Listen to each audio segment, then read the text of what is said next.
Струмички комуналец очекува значително да се намали пластиката во контейнерите и депонијата Шапкар со воведувањето на проектот Селектирај отпад.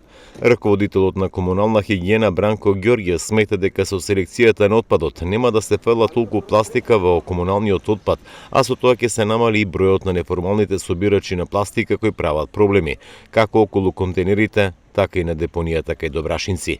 Според него, тие честопати знаат, барајки пластика отпадот да го остават покрај контейнерите, а од невнимание и да предизвикат пожар на депонијата Шапкар. Па не само што нема да се полнат депониите, туку мислам дека ќе се реши добар дел од овие неформални собирачи што се на пластик. Истите вакви неформални собирачи ни прават проблем околу самите контейнери, бидејќи натре ја бараат пластиката, ја фрлат, отпадот го ставаат на земја и ни прават околу самите контейнери живи депонии. А исто така ќе се намали бројот на неформални собирачи на самата депонија. Ради тоа што каде што често ради нивно неодговорност се случува да имаме палење на депонијата и чести пожари.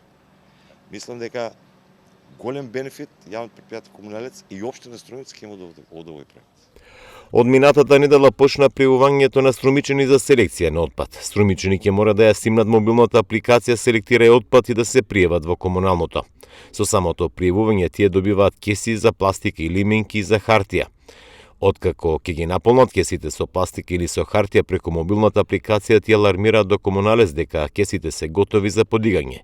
Еднаш неделно, најверојатно сабота попладне, ќе се собира селектираниот отпад. Со предавањето, кесата со QR кодови се скенира и на сметката на селектирачот му се префрлуваат поени. Во случај да биде меѓу неголемите 4 собирачи на селектиран отпад, ќе може да добие и парична награда.